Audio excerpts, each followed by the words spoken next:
him on that and said, it is germane to the meeting because one of the proposals, they have 3 proposals at this meeting, and I want to communicate with other shareholders and tell them to vote against these 3 proposals. Right.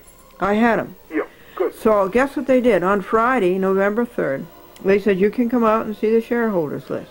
We went out. It was a list of 40 pages. We copied every name and every address of a shareholder and how many shares they had. And it took us from 10:30 a.m. to 5 p.m. 2 people. That's 13 hours. Right. We could have copied it on my desktop copying machine that I carried with me in an hour. Less than an hour. They wouldn't let you use it? No. So, guess what, Gene? What? I called them, their lawyer down, Charles Foreman, and I said, this is not the right list. I said, I have seen a list back on August the 29th and on September 19th, which was 100 pages long, and my name was on it. My name is not on this list. Oh, that's the official list. No, my name is not there, and the names of my friends, Einhorn, and so-and-so and so-and-so are not there. I know this is not the right list. Oh, no, this is the official list. This is what Chase Mellon Shareholder Services, what they say is an official list. And so we argued back and forth Friday night, and guess what it was? It was a list of all Dolans. Charles F. Dolan owns Cablevision. He has 51%. He owns it, okay? These were all shares that he had given to his family members, mostly around St. Louis and mostly around Cleveland, Ohio. And I recognize that because even when the name Dolan didn't show up, which it did hundreds of times, I saw it in the way he gives these shares. He gives 600 or 300. So I knew it was all Dolans. Here they had defrauded me. Gene, they had given me a list of Dolans. Am I going to write to the Dolans, and are they going to vote against Grandpa, who's given them all these shares? No. And so I had them. And furthermore, Gene, they had ruined my plan because the shareholders' meeting was a week from that Friday. I don't have time to go back Monday to get the right list and fight with them to get the right list and write to people and have them tell them not to vote by the time Friday comes. Right. So Saturday and Sunday, Gene, I spent all day, all those days, writing a lawsuit, Glendora versus Charles F. Dolan, James L. Dolan, his son, and Cablevision, and this lawyer, and another lawyer they have, Salhouse, suing them on that basis. And the wherefore is fantastic. The relief I asked for was fantastic. I said they had deliberately and maliciously deprived me of my shareholders' right to communicate with other shareholders, okay? And I said on that basis that they didn't have the list ready 10 days before the shareholders' meeting, on that basis alone that they acted illegally, I request that everything that happens at the November 10th meeting be annulled. Right. Well, my goodness, you want to know what happened to that after that? Well, Monday, Frank, I wrote the lawsuit, got it ready. Oh, it takes so much time to do it. And I do my own printing and everything because I can't afford staples even anymore. And so Tuesday, Franklin served it at noon. And I'm editing in Lynbrook at noon, the TV program that you're on. I'm editing away. I shouldn't have any calls come in. But Charles Forma called me, their lawyer, their in-house lawyer. And he says, we apologize. You were right. It was the wrong list. Well, okay. He says, now you can come and see it this afternoon, or you can discontinue the suit, because that's all they want from you. Oh, no, the suit will not be discontinued, because they have done it. It's a fact. They have done it. Right. No matter what they do afterwards, they have done it. But what? Now, okay, so Wednesday, we go out, and we copy this 80-page list. It's still not the 100-page list, but it's closer. And we copy the 80-page list, pages 1 to 20. There's 15 shareholders per page. And Franklin calls out the names and addresses, and I write them down. And this goes on for 6.5 hours on Wednesday. Is it any wonder I don't call Gene Crescenzi? Listen, I'm delighted to hear that you were doing something better. And all right, and thank you. So on Thursday, we had to go to Connecticut, Harrison, White Plains, Yonkers, the Bronx, Manhattan, Brooklyn, and Queens to take the TV program in and pick up the ones that had been cablecast. That's Thursday. On Friday, Guess what they tell us on Wednesday? Oh, excuse me, I'm ahead of myself. On Wednesday night, guess what they come and tell us? I have some more information for you. The meeting has been canceled. That's interesting. Now, is that a big victory, or isn't it? It certainly is. You're talking here about a multi-billionaire, Charles F. Dolan. Right. Okay? A $3.7 billion cable TV operator. Right. He owns the Wiz, he owns Madison Square Garden, he owns the Rockettes, he owns the Knicks, he owns the Rangers, and he owns the Wiz. And he had to cancel that meeting because I think they knew I had him, that everything at that meeting would be annulled. And so Friday I went to the meeting. Very good. And then on Saturday and Sunday I had to write a memorandum to the court where they'd broken the law on 2 other accounts. We're making headway, even though it's very slow. We're making headway. And so, you see, and then all the time I'm doing chasing Dolan, breaking the law, 19 other legal papers piled up. I have a case going on that I'm writing in the U.S. Supreme Court, that phony criminal case. I got the U.S. Supreme Court. They said no IFP if it's civil. So this is a criminal, even though it's a fake criminal case, it's a criminal case, and I will go to the U.S. Supreme Court. Somebody's at the door. Huh? Somebody's... Okay. Okay. Can I answer the door? Oh, no, that's all. Oh. You just want to know what I've been doing. Okay. And why I couldn't call you. Okay. Good enough. Thank you. Bye-bye. I would say that that's ample reason. Okay. Now, folks, the time is 12:15. That was one of the legal papers. I had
Oh, no, that's all. Oh. You just want to know what I've been doing. Okay. And why I couldn't call you. Okay.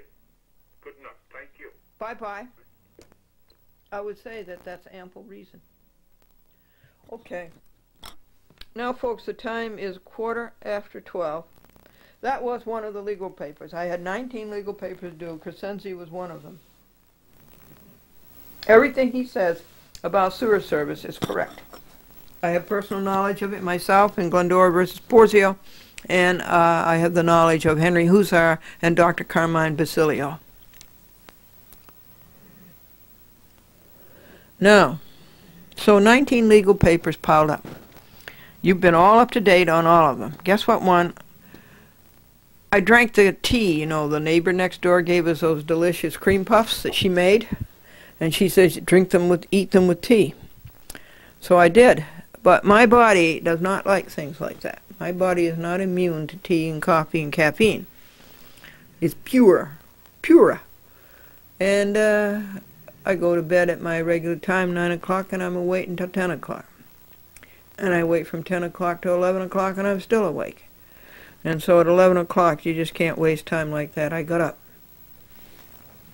And one legal paper I started at 11 o'clock is the U.S. Supreme Court Bruiser Ken. And I worked a half an hour on it. And then I went after the Second Circuit for not letting me file an appendix with my petition for en banc. They're so afraid they might have to do a little work. They're so afraid they might have to read something. Okay? That's their job, to read. So I bawled them out for that. And I'll read that to you. And then I bawled out Cassidy for copping out on Franklin and not going to an en banc for Franklin, and for copping out on Franklin and not going to the Supreme Court.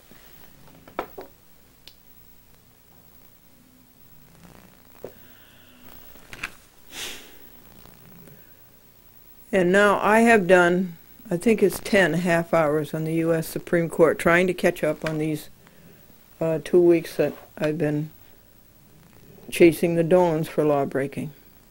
And that's where I am now. I think I'm on the number 10th. And then I didn't do the public file. So I had to do the public file. And that took about 2.5, 3 hours this morning. I finally went to bed at 4 a.m. and slept until 5:40 a.m. So I've only had 1 3/4 hours sleep. So I will read you those 2 papers, Cassidy and the Second Circuit, about not granting an appendix. This is what you call an appendicitis, okay? Appendectomy. Yeah, they're going to take out my appendix. That's an appendectomy. And then I'm going to keep on writing a half an hour on the hour on the U.S. Supreme Court, Bruiser Ken. And then I think there's only 3 legal papers left. Esther Varon asked me to help her. The omnibus lawsuit. I have a whole bunch of judges to sue. I'm trying to think of a fast way to do that in 3 or 4 pages, even though each one of these judges has broken enough laws to write 25 or 30 pages about. So what is it? The omnibus and Esther Varon, and there's one other. Oh yeah, the Cablevision shareholder file. There are some other Delaware laws I have to read, because they have probably broken more, and see if we can't corner them some more. See if we can't make them live by the law. So you're a billionaire? You're above the law, Charles F. Dolan? Okay, time is 12:15 p.m. See. Well, you can tell it's November.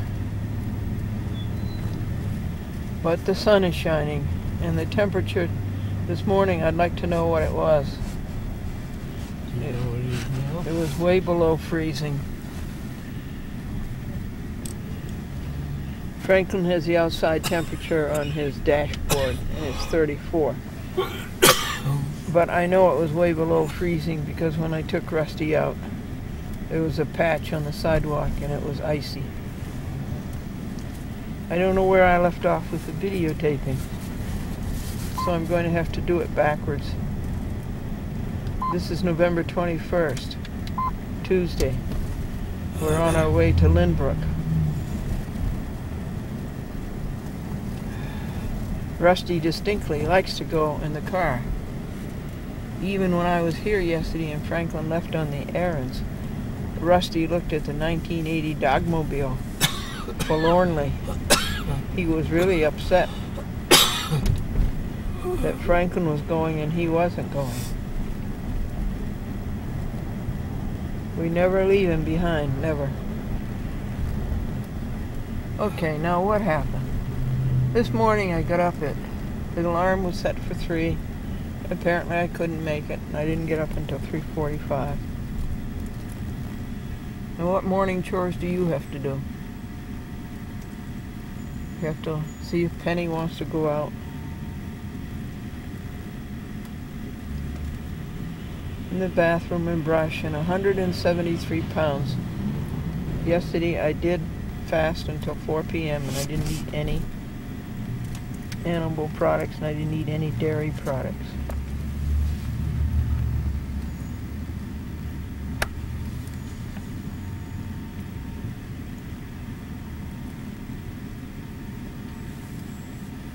and then get dressed.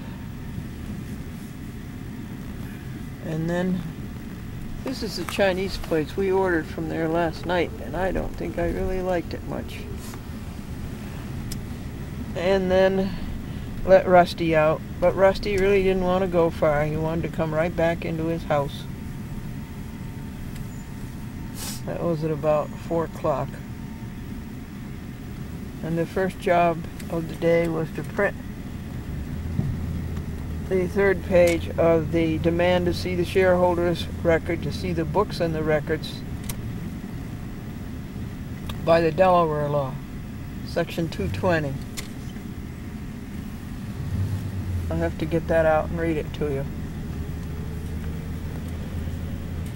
And after that was printed, to collate it, to put the names on the top of each page, fold and stuff, and then go seal it. They're all ready for Franklin to mail from the Hicksville post office.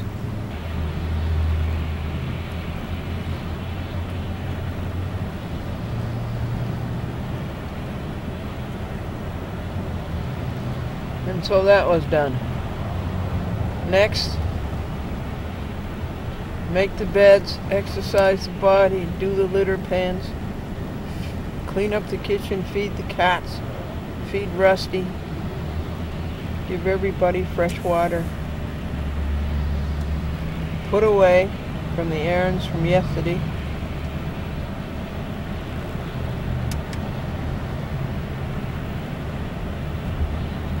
and do the in-mail.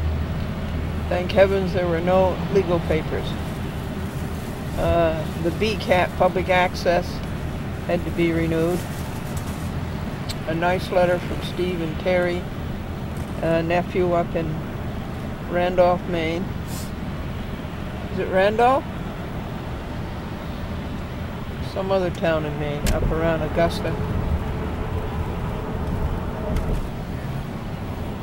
I don't know, I don't think it's right. To-do lists in the log, and so the morning chores were done. Next to get dressed, next to pack up everything that has to be taken to Lynbrook. The whole car full.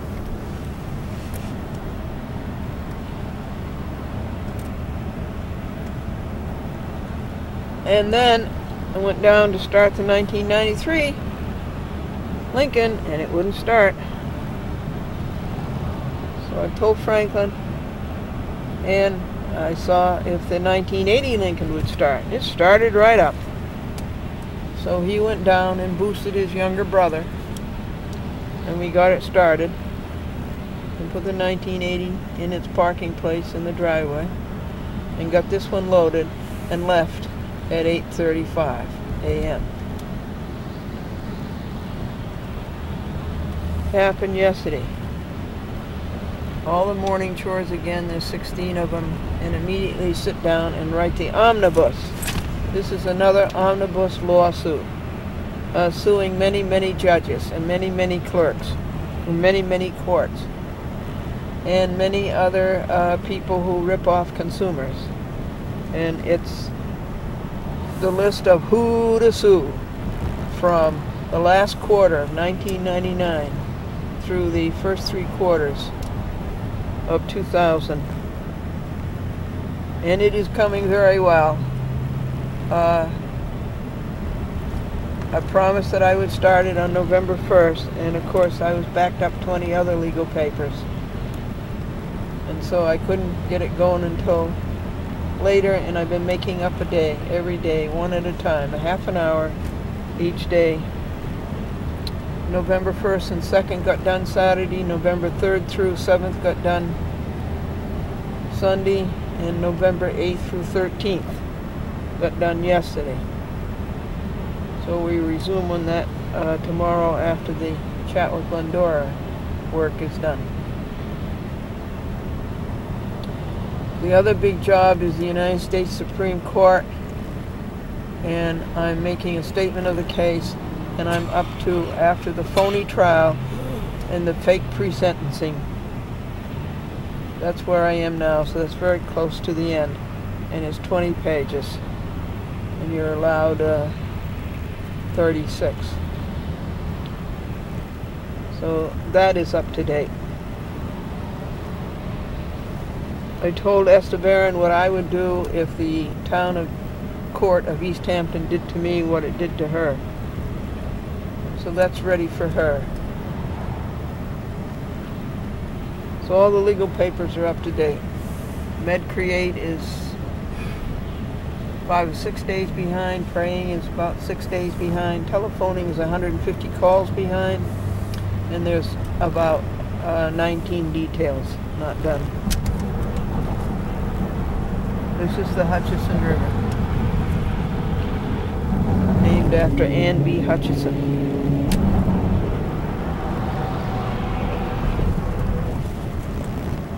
Born around 1590. 1690, Franklin? Or 1590?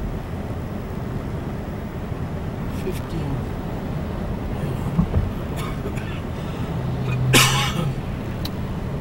What did she do? She held religious classes in her home to get people closer to God, and she was so good at it, they ran her out of the colony in Rhode Island, and she settled here. Settled here around Mount Vernon, or Pelham. It was all Eastchester at one time. Eastchester being a town in Westchester. Accomplishment was that the 20 legal papers that had piled up were done. They got done. It happened because I shouldn't have drunk 2 cups of tea to go with my neighbor's cream puffs that she made. But that's what she said to do. And I was up Friday night, all night, except for an hour and 3/4. And that's what got the legal papers done. Or put them over the hill. Church was big doings.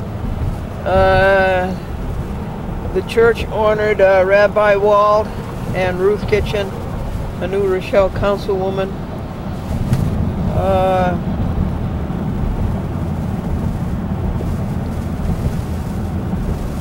There must have been 200 people there, and there were 3 long tables of refreshments.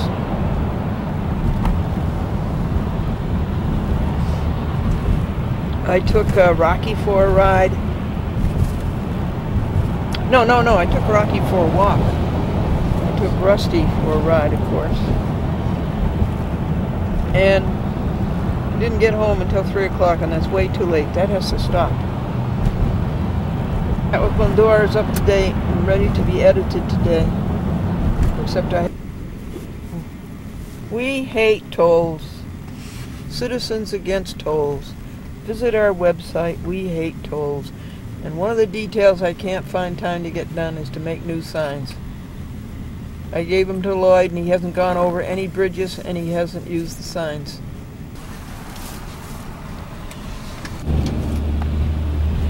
Glendora. And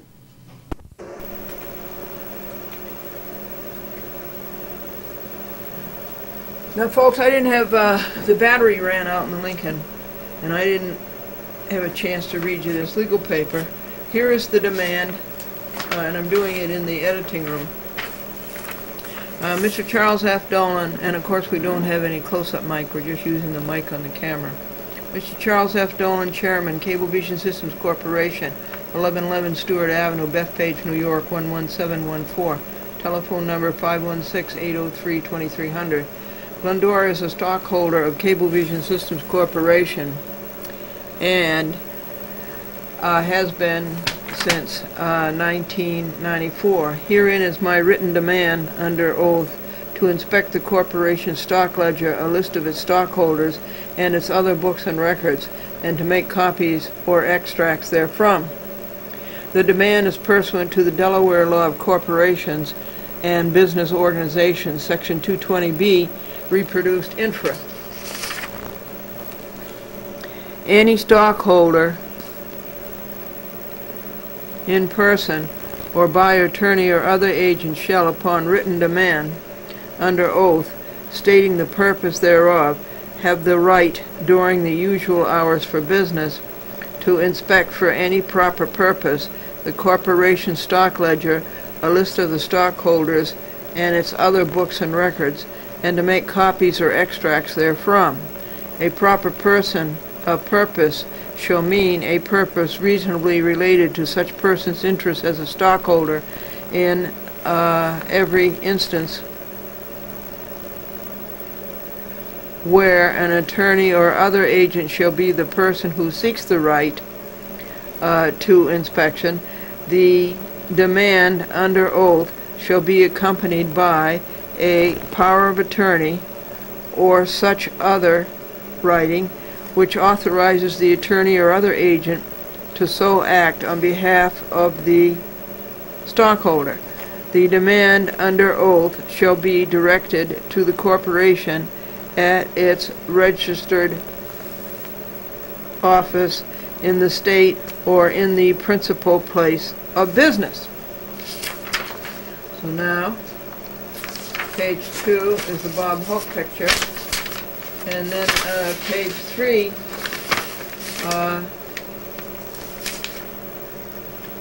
tells Glendora's purpose thereof.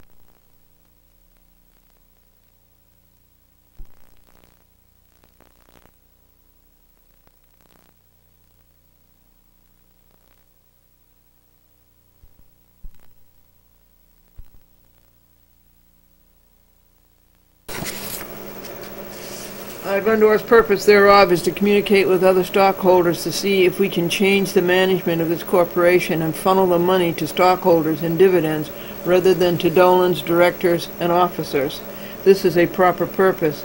Franklin F. Buell is hereby designated as Glendora's agent and is authorized by stockholder Glendora to act on her behalf.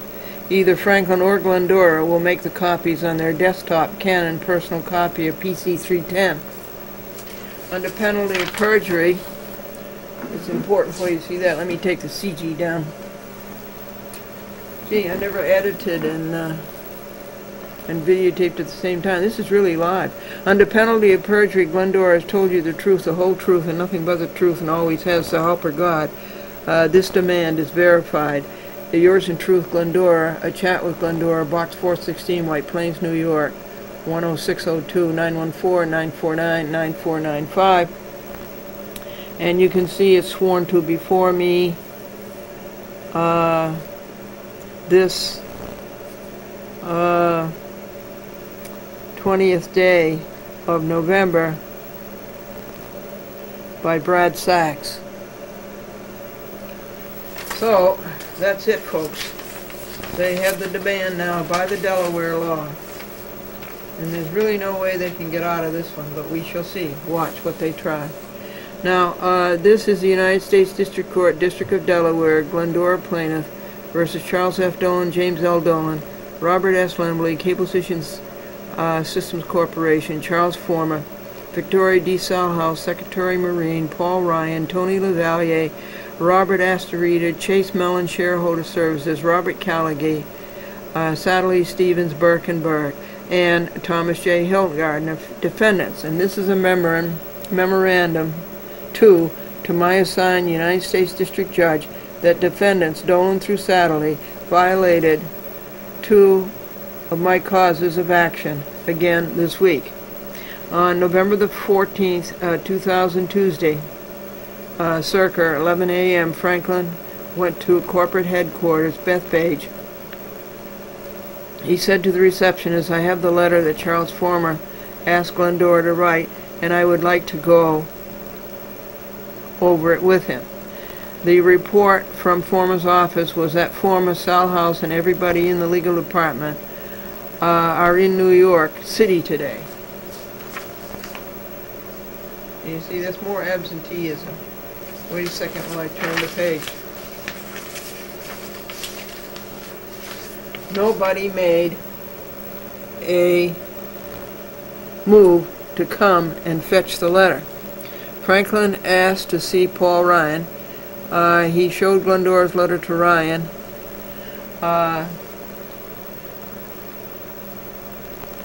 and said, "This was written in the car on the way over. Could you make me a copy?" And Ryan said, did cheerfully. Franklin asked to see the shareholders list pursuant to Glendora's proper request of September 26, never complied with under New York State Business Corporation Law, Section 1315. Ryan said no. So the two violations are: A, availability of shareholders list does not depend on any one person. It has to be available during normal business hours, Section 1315. It's the old Dolan absenteeism, the country club.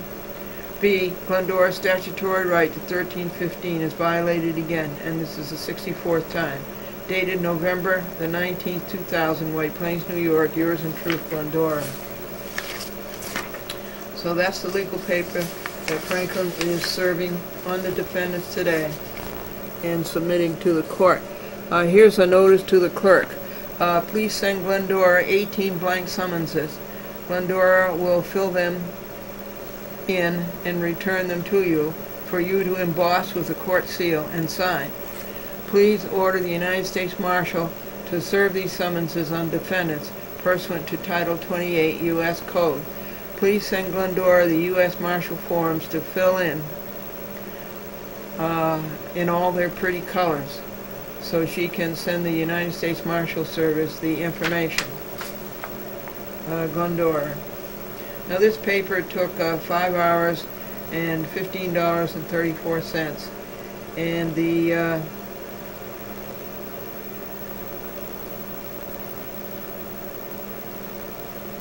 total hours on the Dolan law breaking since 1993, 7 years ago, is 3,117 hours, and its cost in post, travel, and print $14,874.20. The file is 23,656 pages, and it's 63 volumes.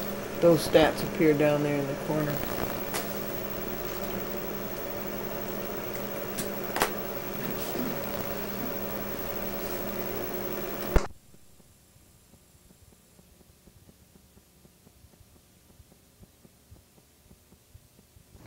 So at 1 o'clock, as I told you, I walked Rusty.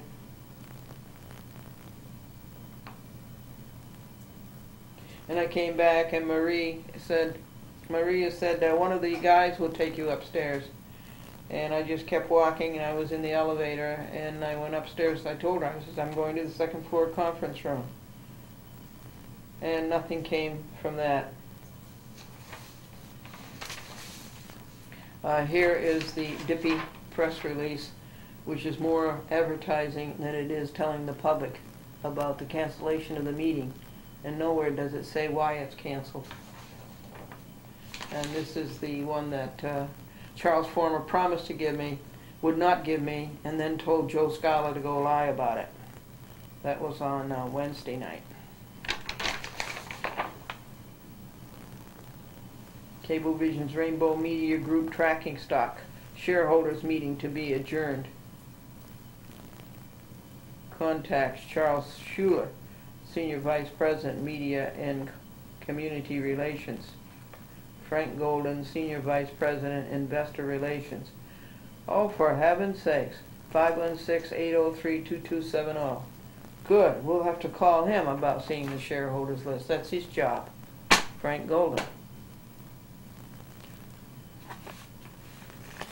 While I have this folder out, let me show you the other lists.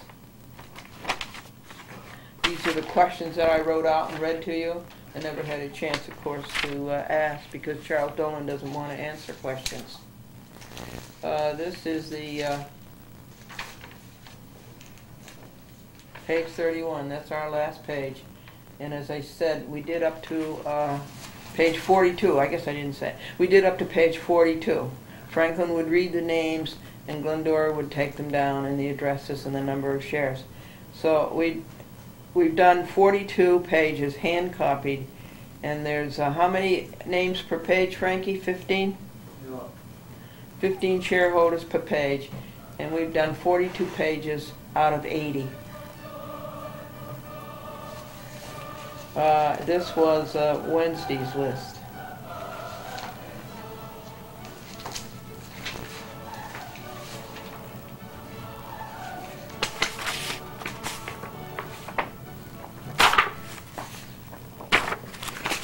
That's Wednesday's list.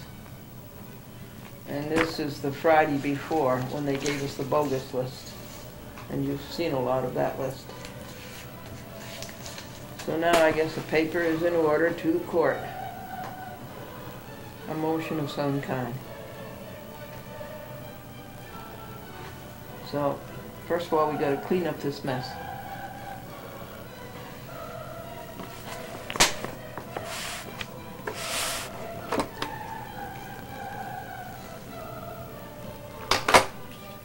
This is for Wednesday when we went and copied the list after Charles Former called up and said, yes, Glendora, you are right. We had given you the wrong list. And this is for the shareholders meeting.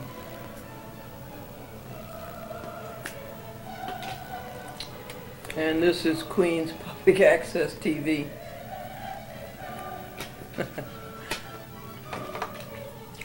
I told him a joke in the cafeteria to the chef.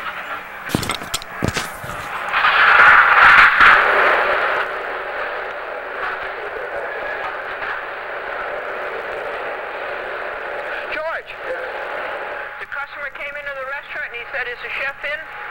And the waitress says, no, he went out to eat. Did it? Right, did. That's a good one, all right. I made the chef laugh.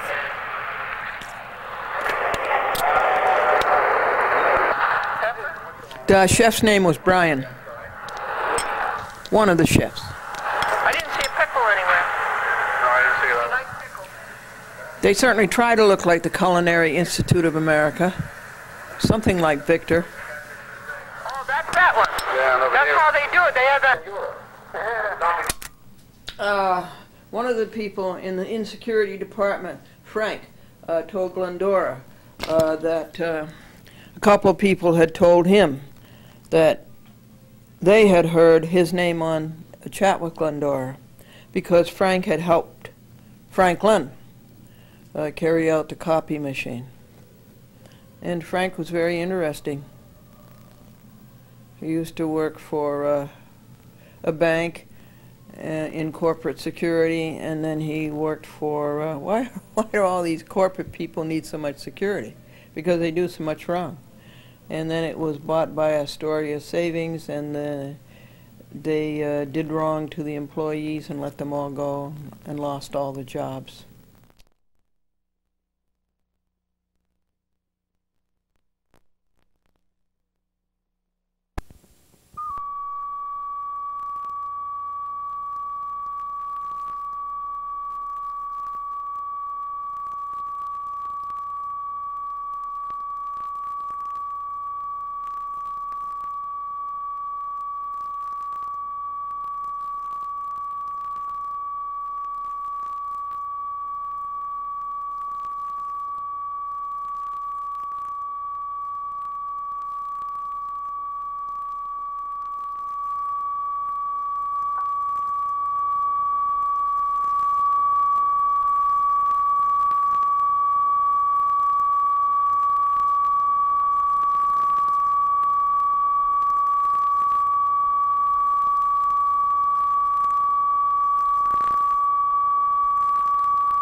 So that was very interesting at editing time on the editing line. Very interesting to put the program right into the camcorder, not record it, and then line it up and put it through the equipment that you saw there into 4 Super VHS. That was quite a thrill, and it's something new, and it's rather exciting, and we have to explore it further, see what else we can do. Maybe we could do the program and edit all on the same day. Oh, I don't know about that. So the editing was all done at 2 o'clock, charged the battery, piled the tapes away into the backpack and into the satchel. Broke the fast at 2 p.m. because I had to try the American chop suey, my father used to call it, macaroni sauce and burger, because I'd given some to Peggy and some to Kingsley, and Rob acted very peculiarly about his. He kept refusing it and giving excuses. And then he finally got himself out of it. Franklin, in the meantime, went to Great Neck and returned Esther's papers. Then he went to Bethpage. His demand by the New York state law to see the books, records, and minutes, and to see the shareholders list and make copies was refused. So they've broken the law 65 times on that. And but he left his new demand by Delaware, which I just read to you, and he left the memorandum of how they'd broken the law the week before, twice, with absenteeism and refusing the New York demand. So they have 5 days to do the Delaware demand. That means it'll be ready, it must be ready on Monday. Helen Johnson signed it, received. She wouldn't take any money for the buttered roll that she had bought Franklin.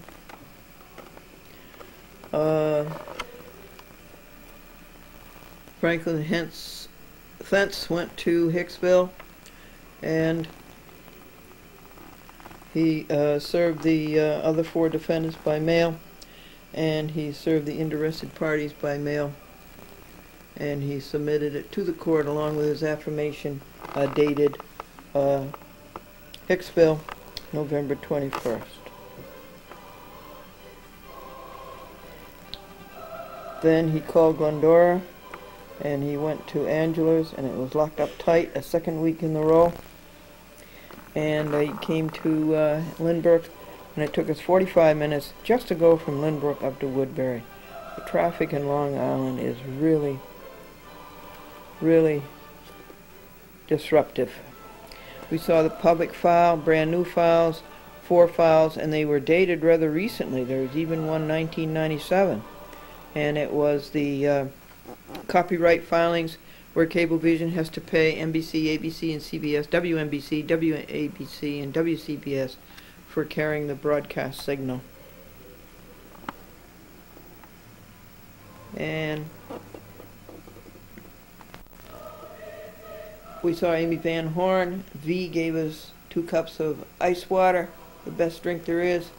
Amy Van Horn took 4 tapes, brand new, right off the editing line. That was fun. Saved the wrapping and saved the postage. And I took Rusty for a walk out on the lawns where the geese leave their droppings, and we left Woodbury at 6:05 p.m. We were home at 7:05 p.m. The praying for Friday got done. The praying for Saturday got started. Took Rusty for a long walk. Came in, took off the work clothes, washed, then unloaded the 1993 Lincoln. It took 4 loads to get everything unloaded. All of these things that you see here and more.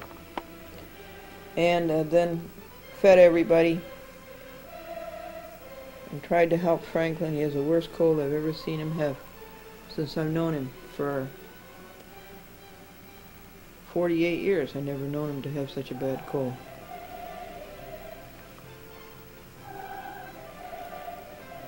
Slept from 9 to 6 after having got up at 3:45 Tuesday morning. We got the logs done and the to-do list, and made out the menu, made out the grocery list. It's Thanksgiving week. There's lots to be thankful for. I'm thankful for you. no fire. And now the next job is to assign the programs to cable companies, label them, and put them on the calendar, and then to wrap them, and Franklin is going out in 32 degrees and do the errands. Time now is, oh yeah, the Saturday praying got done, the Sunday praying got done. 3 days behind, 2 weeks behind on MedCreate, 150 telephone calls behind, 19 details behind. There's 4 legal papers to do today. Omnibus, Supreme Court, Cablevision shareholder, and the public file. Cablevision. So all of the backpacks have been taken away, and the satchels, and the tapes have all been assigned. Every cable company has a tape, and every edition has a cable company. And now these tapes all have to be wrapped and posted. We put antifreeze into the 1980 Lincoln and put another quart of oil into it. It sounds beautiful. It sounds as though it's brand new. And played baseball with Franklin. And the 1993 started, and Franklin went off for the errands at 11:35 in the 1980. Oh, and Rusty went out for a fling.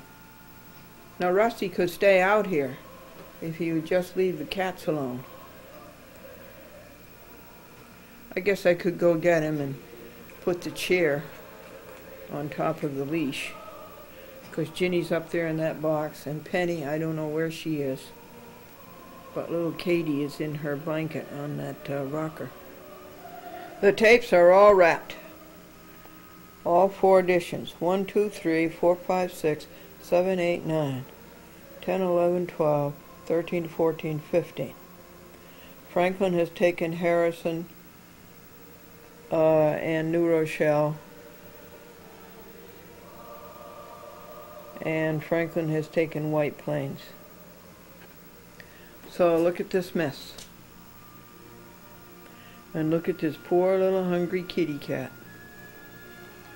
What time is it? 1:30. So next we'll put away the tape wrapping materials.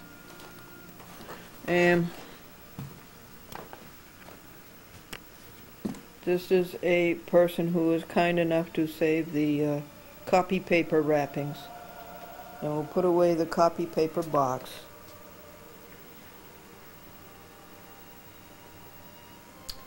And then we can go post these on Thanksgiving Eve. And Seatown, New Rochelle Ralph is no good. He will not deliver groceries today. Seatown, Main Street, New Rochelle is no good. So it looks a little bit better. And they have been posted. And they were all hand plugged. And we had to buy new stamps. I guess the new stamps were about $12.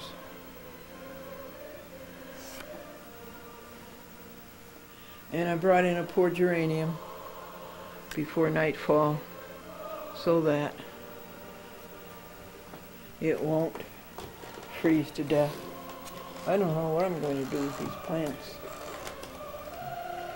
Katie doesn't change. I have fasted until 3, so I'll keep at it until 4 p.m. and no dairy products. Ginny, I should think you could get more comfortable than that. Penny just went out. And Rusty went to the post office with me and barked at everybody who came near the car. We bought $10 of gas at Octo. And the boy says that he helps Franklin bring the laundry in on Sunday morning. So what's the next job at 10 after 3? We're still doing a chat with Glendora. We have to label the 3/4 inch and then label the VHS, and then finally we can put a chat with Glendora away. Well, there it is, folks. That's all put away. Applause, applause, applause, applause. You can walk on the floor now, and Andrew took the grocery order. And everything's neat and tidy again. And there's the video closet. Everything's in its place. And a chat with Glendora is all done until editing next Tuesday. And Andrew, as I say, took the grocery order. They haven't come yet. The time is 4 o'clock. I did make it to fasting until 4 p.m. And now I'll feed everybody. This is November the 22nd. I had to make a new list of all of the character generator pages. On disc 5 we have already 230 pages.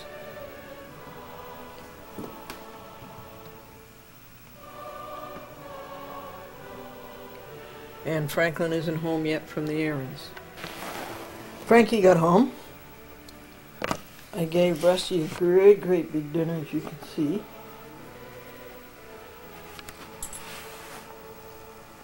And it turned dark. And I flavored up the Hungarian goulash, or the American chop suey, whatever you want to call it. Macaroni and hamburger and sauce. Vegetarian hamburger. And no animal products. And no dairy products.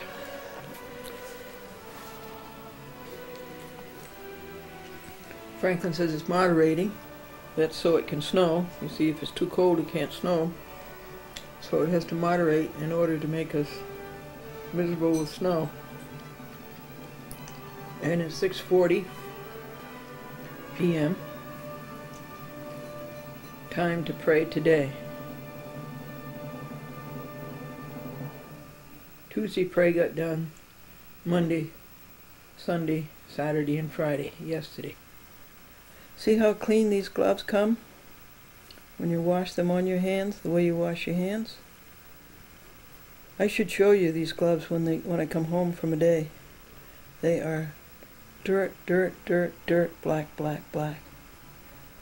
This is Thanksgiving Eve. This is the omnibus lawsuit, which sues many judges and many courts. And I think it's all assembled. And this is my list of courts, district courts. And I wrote down as possibilities for this one: Alaska, Hawaii, Bangor, Maine, San Francisco, Seattle. But guess what one I chose? Arizona.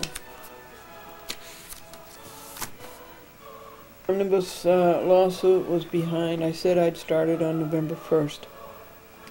And of course November 1st was Cablevision law breaking, not showing us the shareholders list. So we had to go after that, and we accomplished great things with that. So we had to make this all up. November 1st, 2nd, 3rd, 4th, 5th, 6th, 7th, 8th, 9th, 10th, 11th, 12th, 13, and tonight I did 14. It's 7 days behind. So tomorrow, Thanksgiving, I'll alternate omnibus with everything else I do all day. I'll try to do a half an hour of omnibus on the hour and do all the other things on the half hour. It's 6:15 on Thanksgiving morning. From 5:15 for an hour, all of the chores got done. And Rusty went out, and he's so cute. He's a watchdog. He has a watch. He comes home in exactly a half an hour. He comes trotting down the sidewalk, and he's looking forward to his big bowl of food. 25 degrees. We are thankful, God, for another day. This is a day of Thanksgiving. Every day is a day of Thanksgiving. And now before us, after the chores are done, I have a new exercise. I exercise getting up off of my knees. I get down on the floors on my knees and exercise 6 times getting up. So now it's the to-do list and the logs, and the first legal paper is the omnibus paper. This is working out very well. We chose the court. It's going to be the court, United States District Court and District of Arizona. And this is putting the defendants in boxes, sorting them out, grouping them. And I think about half of them are done. Stuart Grossman, Jed Rakoff, Shire Scheinman, Ewing Erline, Robert W. Sweet, Nina Gershon, Lawrence L. Kahn, Consuelo Marshall, Charles Ike, Anita B. Brody, Guido Calabrese, Robert A. Katzman, William Acker, George Howard, S. Hugh Dillon, Gladys Kessler, Thomas F. Bieser. These are all crooked United States District Judges. So far. So happy Thanksgiving, everybody. We are very thankful for you, TV Public. The public access TV Public. Franklin slept 12 hours from 9 p.m. to 9 a.m. Now this list, you see, it's getting out of control. So, we've gone through the book 3 times. Going through it now a 4th time. Trying to make the list of names of the defendants and put them in groups. And I made up the backlog through Sunday the 19th. And what do I have to go? The 20th, 21st, 22nd, and today the 23rd. That's just 4 to go. And it will be up to date. And I had to make a 2nd page list. Penny went out again and came in again. And Rusty went out again and came in again. He looked at his watch. He's a watchdog, and he was back in exactly a half an hour. The morning chores are done. There's 15 of them every morning. And it's a beautiful sunny day. And we thank you, God. And this cold storm ought to be over soon. 25 degrees this morning. Now what's next? At 9:30 a.m. The U.S. Supreme Court for today. We work on that Brusiken for a half an hour. Okay, this is a half hour on the U.S. Supreme Court on Thanksgiving Day.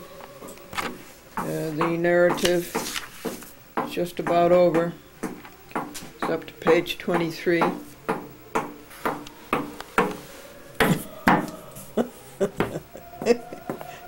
It's the wildest tale, that dog.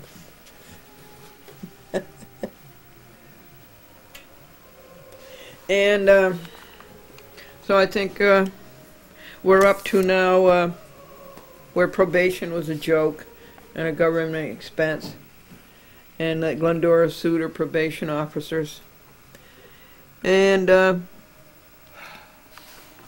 she went off to see Azrak. No, she was monitoring the courts in the evil Eastern District of New York on Cadman Plaza East, and Azrak slunk off the bench in shame. And then the probation was zapped, and then came the appeal, the United States Court of Appeals second, and Calabrese, and what Glendora thinks of Calabrese. So I might make it. I'm up to page 23 now, and I'm only allowed 36 pages, so I just might make it.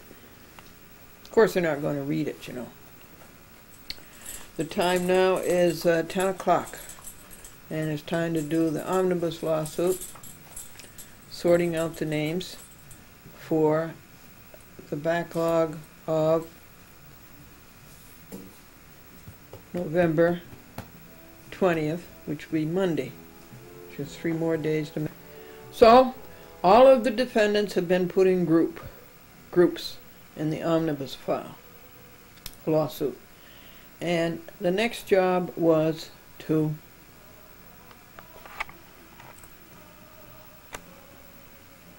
put the groups in order. In what order did you want the list of defendants to appear in the caption? So that's done. Now there's just yesterday and today to do in the omnibus file, and it will be all up to date. I got Franklin a very nice breakfast.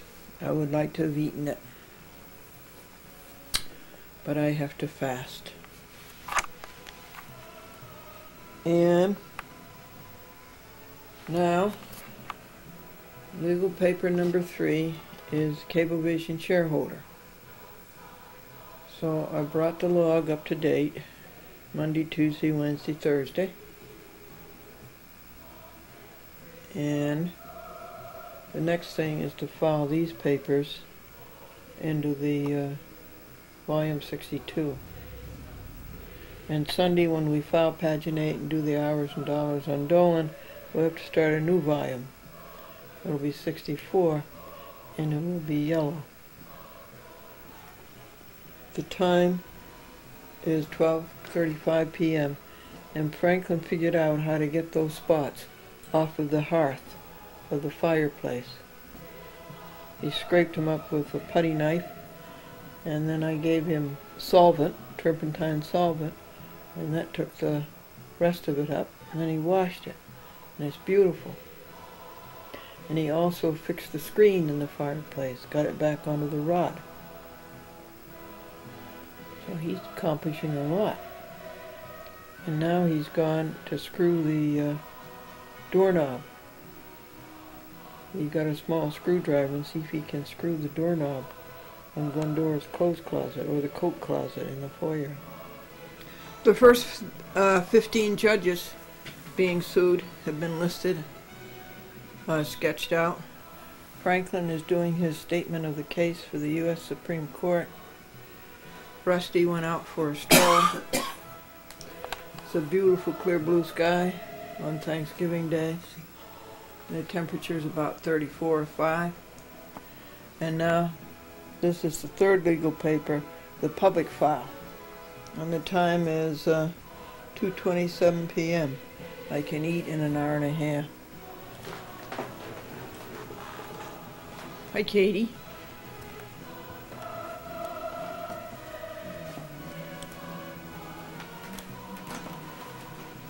Hi, Penny. Well, the public file is done. That's legal paper number 3. I brought the plants in. I don't know what to do with them, but at least they aren't freezing to death. That one looks kind of good there. Put them in the bathtub. Here's the good little doggy. Here's the good little doggy back from his straw. Now he's going into his room to get his cookie.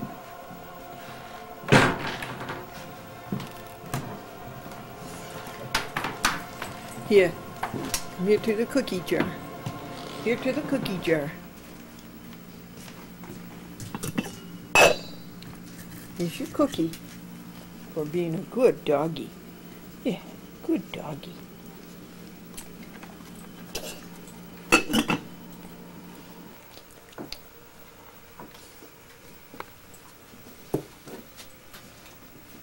Who are going to be sued.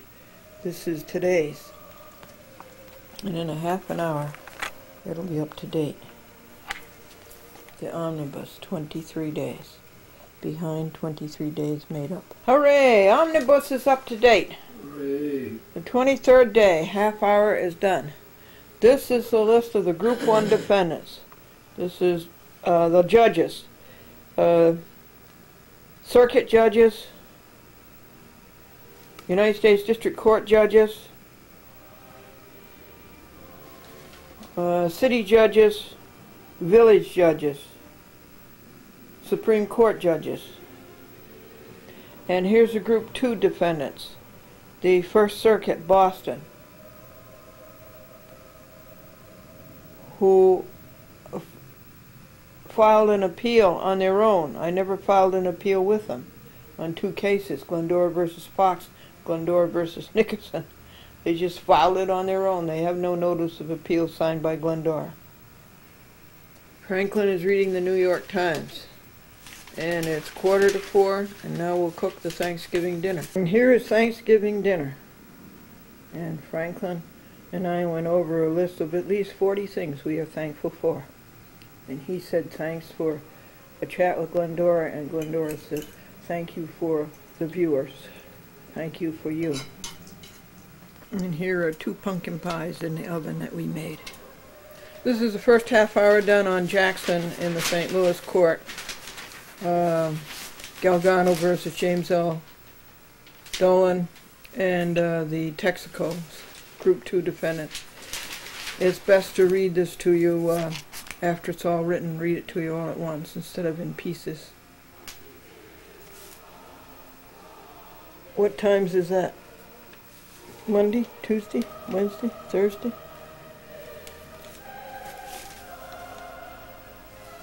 Tuesday.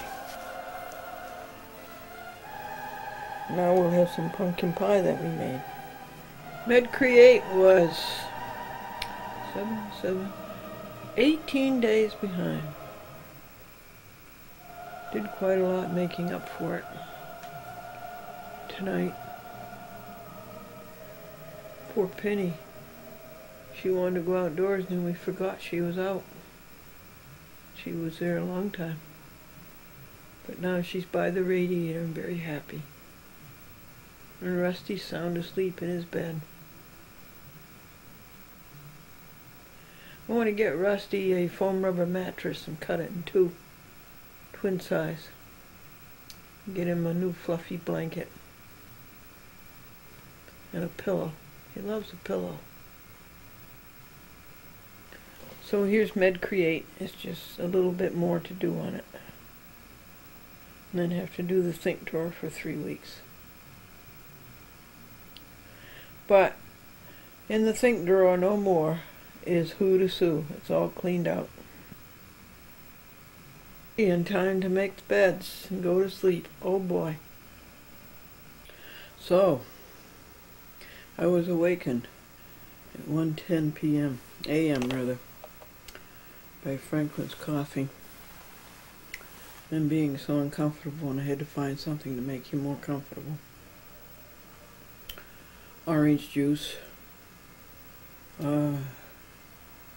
Halls,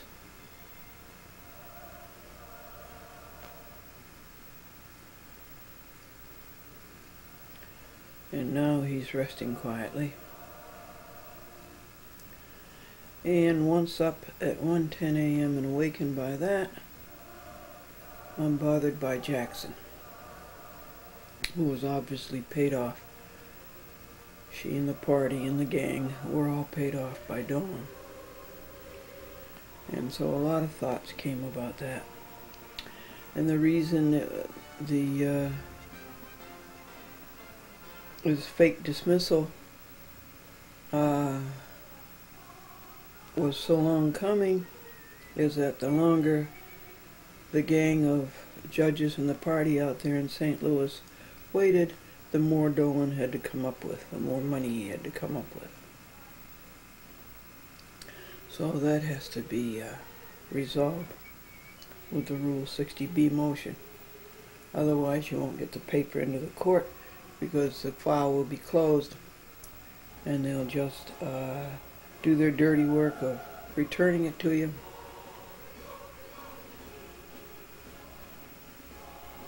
But a Rule 60B motion reopens a case and it has to get filed. It has to be put in the file. Unless, of course, they tamper with the file against Title 18 U.S. Code 2702, a criminal offense. So, up, dressed, help Franklin, makes it 2:55 a.m. on November 24th, Friday. So Franklin is reading the great opus, which I will read to you. We have to write the last of the electronic jot thoughts, and do the wherefore, and do the notice of motion, and figure out what opus it is, and the hours and dollars, and it will be 33 copies, and print it, and do the envelopes, and the affirmation of service. Even this dumb court doesn't know enough to serve all parties. This is really a dumb court. St. Louis, federal court. So I worked on it.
What opus it is, and the hours and dollars, and it will be 33 copies, and print it, and do the envelopes, and the affirmation of service. Even this dumb court doesn't know enough to serve all parties. This is really a dumb court. St. Louis, federal court. So I worked on it from 3:30 for a half an hour, 4:30 for a half an hour, 5:30 for a half an hour, 6:30 for a half an hour, 7:30, 8:30, 9:30 I missed because I was taking care of Rusty. And so this is 10 a.m. and I'm putting in another half hour. Number 7.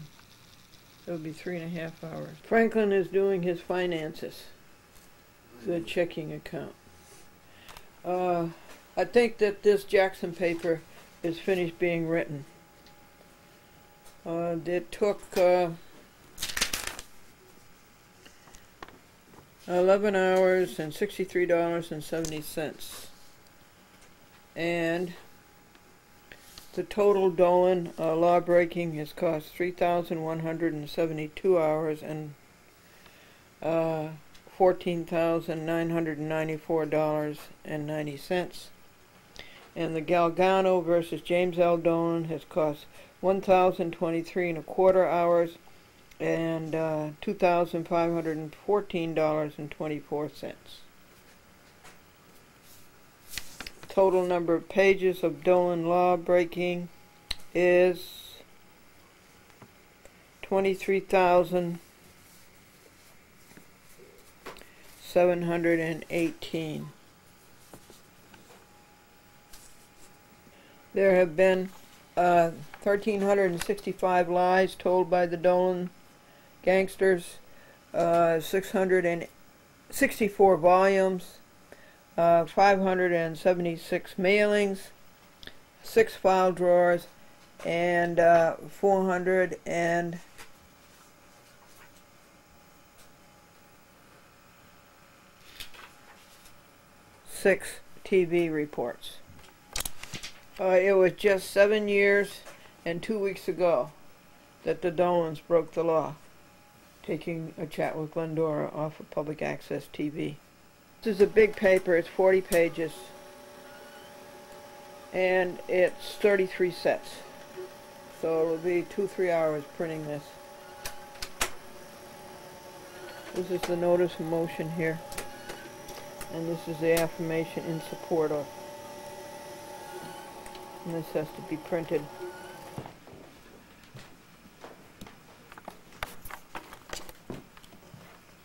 So Dolan ruins another holiday, Thanksgiving. We got all of the plants in, folks. I think those look nice there, hanging off of the stone fireplace. The stone chimney, I ought to show you that from the outside. Goes way, way up the whole wall of the house, up over the roof. And so we put some of the plants in the stone fireplace for the time being till we can think of something better. And this was a mess, and it's awfully hard to sweep those rocks. Anyway, we cleaned this up. Bathroom has lovely sun in the morning, so we put the 3 planters here. We saved their lives. We saved these plants' lives. They would be dead by now. And so this is okay until Franklin takes his bath Saturday night. This project on the day after Thanksgiving is to give Rusty a bath. So I'll go get him, and the time is 12:40 p.m. We just gave Rusty a bath. He smells sweet and clean. He smells like strawberry. Oh, isn't that nice? Oh, he feels so good and clean. Let's print page what? Well, first we wash the inside with a wet cloth. The carpets and the seats and the dashboard and the doors. Driver's passenger, rear passenger, and rear driver's side. Then we wash the outside all the way around, 8 parts.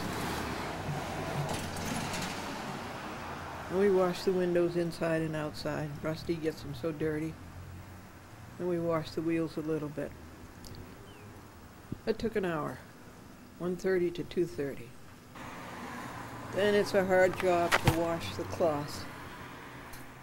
That's a big hard job, to rinse those and wring them. And then I swept this porch, and that was a hard job.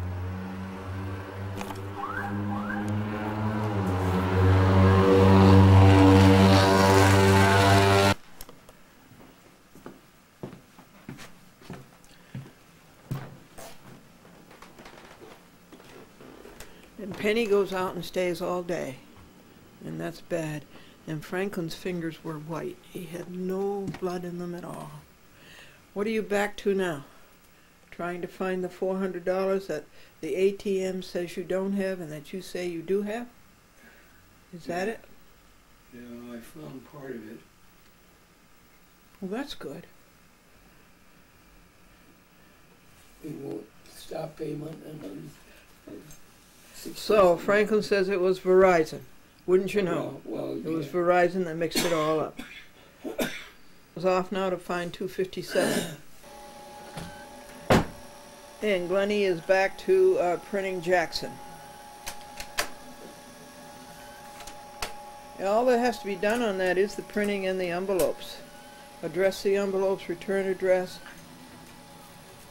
stuff them, label each paper, and seal them.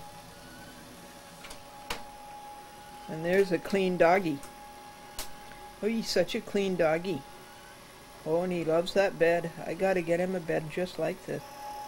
So we're printing, and we're up to pages 15 to 16. And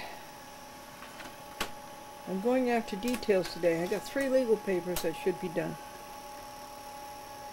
But these details bother me. They've been here for months. And one of them I'll show you right now. One was vacuum. I did that. 2 was give the kitchen floor a good mopping with Clorox. It's too bad this isn't smell-o-vision because it smells good. And then my dishwasher is Franklin, so we don't ever use this dishwasher, and because we don't use it, it has to be exercised every now and then.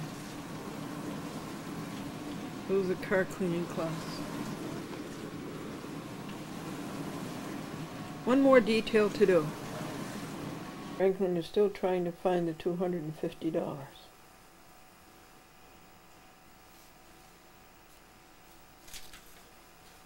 Are you a clean dog? Are you a clean dog? Were you shampooed with strawberry shampoo? Do you smell like strawberries? The time is 5:30 p.m., folks.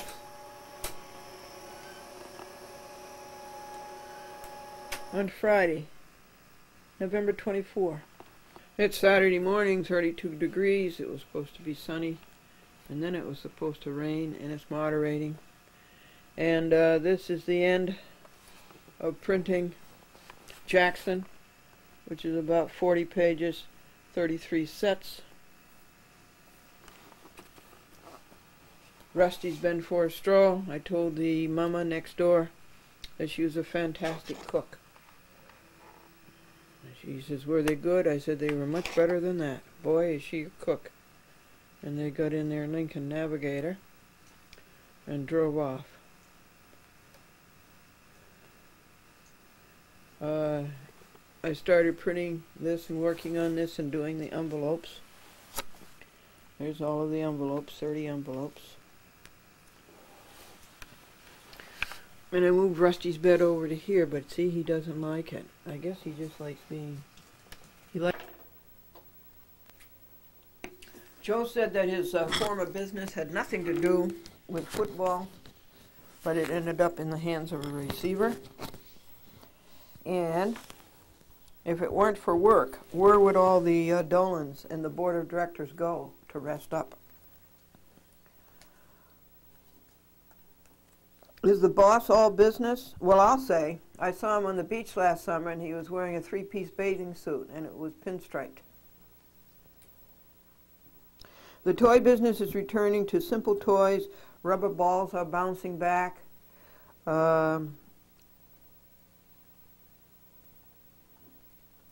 Kite sales are soaring high, and even boomerangs are making a comeback. And the executive was interviewing Annette and said, I see that your birthday is on March the 17th. And she said, yes. And he says, well, what year? She said, every year.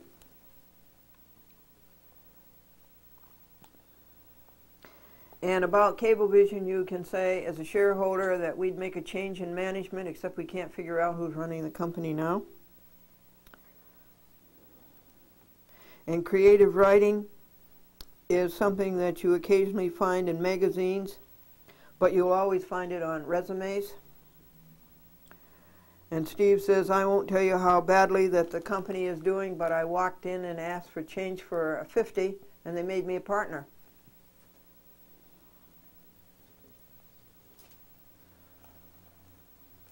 And at the last annual meeting, they played taps. And Mrs. Morgan asked the 5th graders, if you take 51% from 100%, what do you have?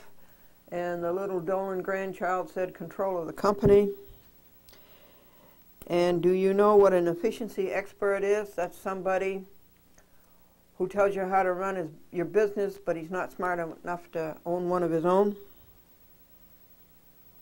And John said that my son is a born executive. He's only 5 and already he takes 3 hours to eat his lunch. And Paul says, we always try to cut company expenses around the office. Some people have an Apple computer, but ours is a lemon. What has happened? We got the printing done. This wonderful machine printed a whole ream of paper, 33 sets of 40 pages, and then I collated it 10 sets at a time. And Franklin, oh thank you Franklin, put the names of every defendant at the top of every defendant's paper and stuffed it into the envelopes. Thank you for that, Franklin. And now Franklin is sealing them.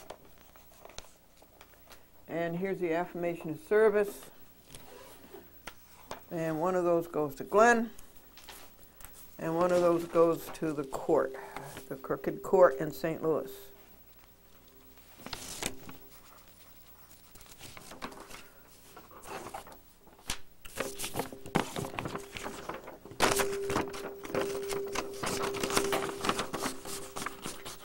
And now I think I will read you the first 10 pages. It's about all of it I can stand at one time. Here it is. And we'll have to turn down the volume and get rid of the feedback. This is a very good microphone. I got it at Radio Shack and it was about $49, $45. So here it is. United States District Court, Eastern District of Missouri,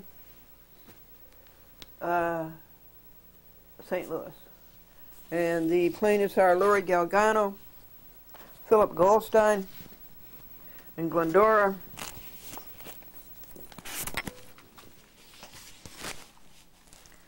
Richard Einhorn, James Burness, Kelly Burness, Zabby, the Public Access Television Association, and E. Hassan Roskins. Those are the plaintiffs. The defendants are the following crooks: James L. Dolan, Charles F. Dolan, Robert S. Lemley, Charles Former, Cablevision Systems Corporation, Mark Shukin, Brian McNeil, Maurice Cunningham, Robert Callaghy, Sadly Stevens, Burke, Group 1 defendants. Peter I. Bijur, Texaco Incorporated, its board of directors, and Tim Miller, Group 2 defendants. And the case number is 4 Civ 754 C.E. Jackson. She turned out to be a sleaze. Notice of motion by plaintiff Glendora for relief from order of dismissal pursuant to Federal Rules of Civil Procedure, Rule 60B. See, there's 3 things you can do. You can ask for relief from order. That's a good thing to do for 2 reasons. It opens up the case again. Okay, the case was dismissed, and it opens up the case again. And number 2, it allows you to get what you think of the order into the file. If you sent this after the case is closed, they won't file it. They're that crooked. 1, the movement is Glendora. 2, the return date is December 7th, 2000, Pearl Harbor Day. Location is the courtroom. Taxpayers loaned C.E. Jackson, 1114 Market Street, St. Louis, Missouri 63101. The relief requested is relief from the order of illegal dismissal. The grounds are no ruling on the informer pauperis. Court did not have jurisdiction. You see, in all of her inexperience and immaturity and fluster and the taking of the Dolan money, she forgot that she didn't grant or deny the informer pauperis. And until that's granted, until you pay a fee, or until you're declared informer pauperis, a poor person, you're not in the court. So we really got this. This whole thing, really, her order is a nullity. Supporting papers are every paper Glendora has submitted from the complaint to the affixed affirmation in support, The service was on Coolman and Price at their designated addresses by U.S. mail on November 25th, 2000. And upon all plaintiffs, 9 plaintiffs, and all defendants, 14 defendants, and on all interested parties, 7 of them, and on the Center for Judicial Accountability, and upon you, Glendora's TV audience. Dated White Plains, New York, November the 25th, 2000, yours in truth, Glendora. Affirmation in support of motion by plaintiff Glendora for relief from order of illegal dismissal pursuant to Federal Rules of Civil Procedure, Rule 60B. Here is this crazy woman's order in accordance with the memorandum and order filed herewith this date. It is hereby ordered that the plaintiff's complaint is dismissed for failure to state a claim, big lie, and unsupported, unsubstantiated, upon which relief may be granted, and for improper venue. Well, I stated the claim okay, but what happened is they didn't grant the relief. It is further ordered that all other pending motions are denied as moot. And it's signed Carol E. Jackson, United States District Judge. Let me show you her signature.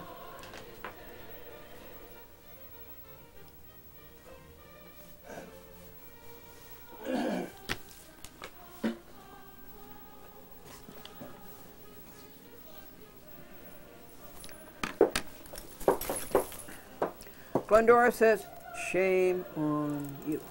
Received by Glendora Thanksgiving Eve. Memo endorsed by Glendora Thanksgiving night. You let your country down. Where are the notice of appeal papers that you should have sent with this order? And will you sign an affidavit that Dolan Texaco did not pay you in any way for this so-called quote-unquote dismissal? It's obvious she got paid. The party got paid. Glendora says that IFP is not a moot motion. Jackson never ruled on IFP. There is no order granting or denying in forma pauperis. Until Jackson denies or grants IFP, she has no jurisdiction.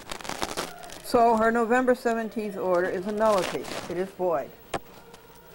And Dolan Texaco paid all that money for nothing. Remember, it is shareholder money, not theirs. It is dividend money of which shareholders are robbed. 7 pages the law clerk and computer spit out. And how much money is that per page? Why was the order so long coming?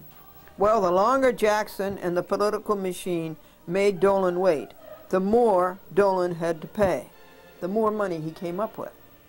The longer they made him wait, the more money Dolan has to put on the table. Dolan buys another federal judge. Now, how do you spell Dolan? D-O-U-G-H-L-A-N. It is not improper venue.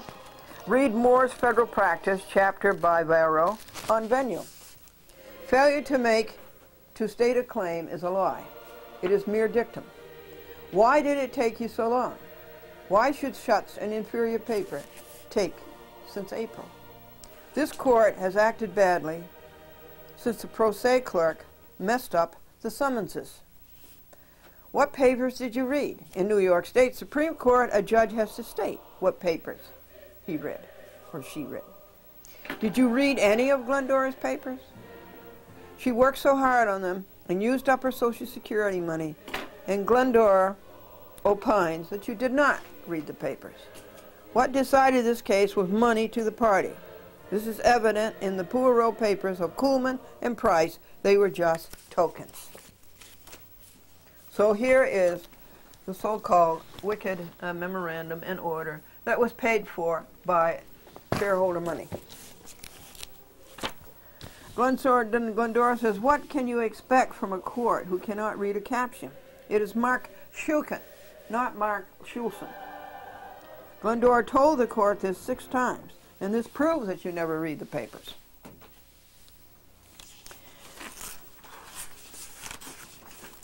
Says Jackson This matter is before the court on defendant's separate motions to dismiss for improper venue pursuant to Federal Rules of Civil Procedure 12b-3, and for failure to state a claim upon which relief may be granted pursuant to Federal Rules of Civil Procedure 12b-6.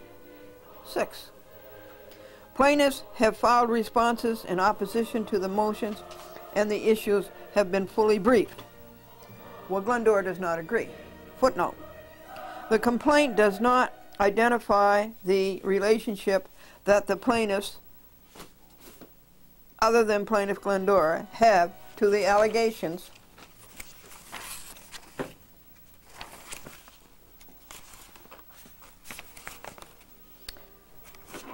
I hate footnotes.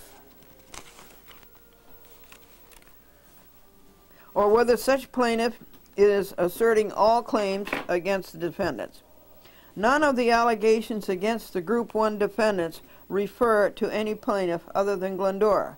And Glendora stops them right there, and that's a grammatical error. None is singular, and it takes a singular verb. It should be refers instead of refer. Glendora states in a separate pleading that all plaintiffs are proceeding pro se in this matter. However, Glendora is the only plaintiff who has had submitted responses in opposition to defendants' motions to dismiss. Plaintiffs James Burness and Kelly Burness have submitted a letter in opposition to Group 1 defendants' motion to dismiss. So Glendora says A, refers, none is singular. B, your English construction is as bad as your legal construction, or is as dismal.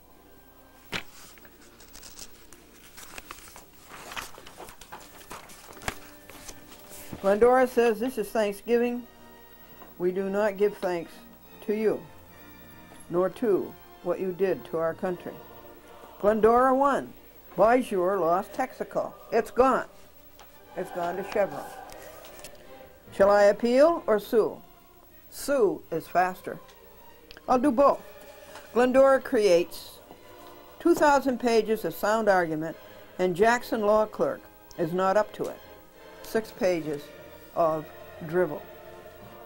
It is blatant rationalization of a fix. It is prejudged. It is prepaid legal services. Why is that? Dolan gave him the money. It was prepaid, so she had to come up with a dismissal. That's pretty good, frankly. Prepaid legal services. It is sad for America, and it is taxpayer waste. Shareholder waste, superficial, pathetic, limp. It's sad to see them wallow. They cannot cut it. America knows what they are. Hollow heads, hollow hearts, and hollow black robes. Rule 60B motion for relief from an order is the first step. Reopen the case. She was obviously bought, she and the party. She should have recused 28 U.S. Code, Section 144 and 454. We would rather be we than they. We own our souls on Thanksgiving Day. We own our souls. Nobody else could get them away from us. Even the U.S. Attorney and their 66 conspirators. The nemesis nears. The same stench again. The same stench again. I'm glad it isn't smell-o-vision. This is what Franklin offered his life for, D-Day to VE Day. Jackson et al. Don't even know what it is. But Rusty does. Just as they know not what America is. It's another corrupted youth comes out of the courthouse. They get these little law clerks who just got out of law school. This is their first job. They hire them for a year, and they corrupt them.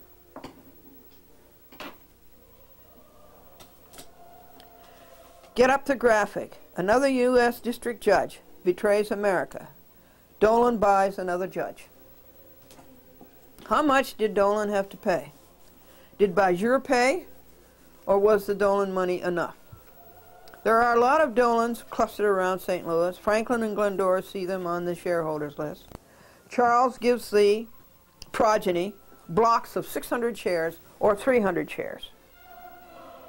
And this is how we detect them. Now we know. What did the plaintiffs learn?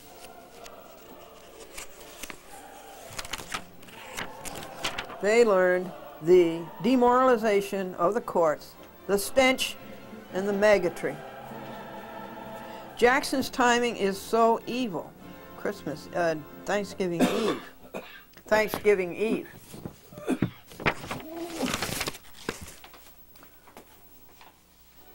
Jackson is a bad American.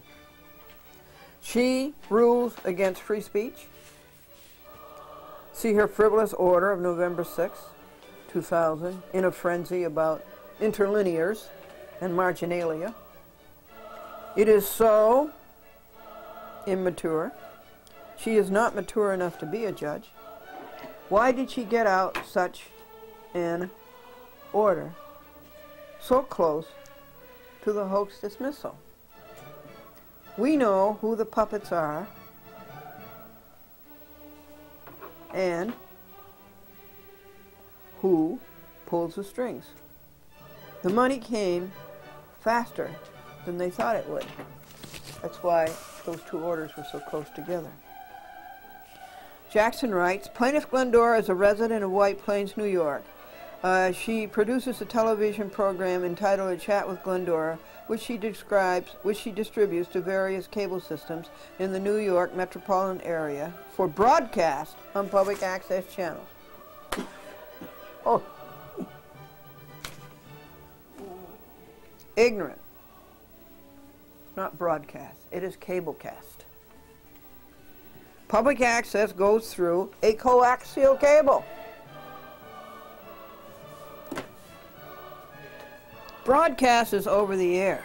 NBC, ABC, and CBS broadcast. Jackson is not qualified to be an Article III judge. That's just plain ignorance. Jackson continues, including defendant Cablevision's cable network system in Westchester County, Long Island, Nassau County, and Suffolk County. Well, that's not all. She left out Portland, Oregon. She left out Buffalo, New York. She left out Santa Fe, New Mexico, Los Alamos, New Mexico. Glendora says ignorant, quote unquote, no network. It is system by system. There is no hookup one cable system to another.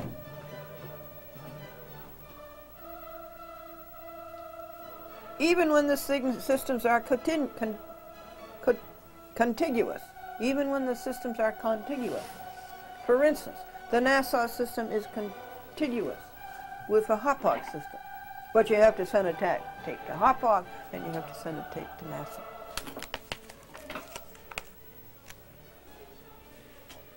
There is no system-to-system hookup. Ignorant. Jackson says, in November 1993, defendant Cablevision discontinued broadcasting A Chat with Glendora on the Long Island public access system. Ignorant more so. There are 5 Long Island cable TV systems. To which do you refer?